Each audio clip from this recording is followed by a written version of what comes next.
இப்போ என்னோட ஸ்டூடியோல நீங்க வந்து ஒரு லைக் பிரைவேட்டா யாருன்னா டேட்டு போடுறாங்கன்னா நம்ம பிரைவேட்டா அதை சொல்ல போறது இல்லை. அவங்களோட பாடியில அவங்க டேட்டுவா போட்டுக்கிறாங்க, அது அவங்க ஆசைப்படுறாங்க. நம்ம வந்து அது நம்மளோட வேலை, நம்ம பெர்ஃபெக்ட்டா பண்ணி கொடுக்குறது. நம்ம வந்து அதை வந்து குறை சொல்ல முடியாது. டாக்டர்ஸும் வந்து பிரைவேட் பார்ட்ல ஆப்ரேஷன்ஸ்லாம் பண்றாங்க. பட் எந்த டாக்டர்ஸுமே வந்து அதை வந்து ஒரு தப்பான கண்ணோட்டத்துல ரிவீல் பண்றது இல்ல சோஷியல் மீடியால. பட் நம்ம ஊர்ல ஒண்டிதான் அதை தப்பா வந்து ப்ரொஜெக்ட் பண்ணிட்டு அதே ஒரு இப்ப நான் கேட்க வந்ததும் அதுதான். இப்ப டாக்டர்ஸ் பண்றாங்கன்னா அதை வந்து அவங்க வீடியோவா எடுத்து இன்ஸ்டாலயோ எதுலயுமே போடுறது இல்ல. சில டேட்டூ ஆர்டிஸ்ட் என்ன பண்றாங்கன்னா, அதுவும் குறிப்பா பெண்கள் யாரெல்லாம் அந்த மாதிரி டேட்டூ போட வராங்களோ, அது பாக்குறதுக்கு டேட்டூ போடுற வீடியோ மாதிரி தெரியல. அது ஏதோ ஒரு ஆபாச வீடியோ மாதிரி தான் தெரியுது. ஆமா, கரெக்ட். நீங்க சொன்னது கரெக்ட். 100க்கு 100 உண்மைதான்.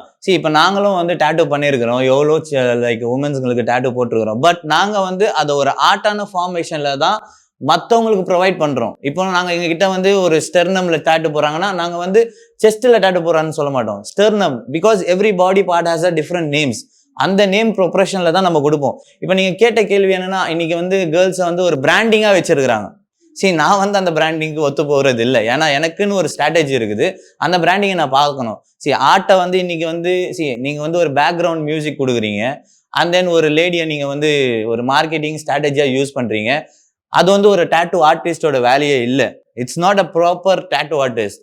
நீங்க வந்து ஒரு காமோன்றது எப்படி வருதுன்னு கேட்டீங்கன்னா, like it's depend on the musical tone, பேக்ரவுண்ட்ஸால தான் அது வருது. நான் பார்த்தது வரைக்கும் தமிழ்நாட்டுல இன்னமும் டெவலப் ஆகல. இதை வந்து ஒரு பிராண்டிங், இது வந்து ஒரு கண்டிப்பா வந்து லைக் இட்ஸ் ரிஸ்கி அண்ட் இது ரொம்பவே தவறான ஒரு செயல்.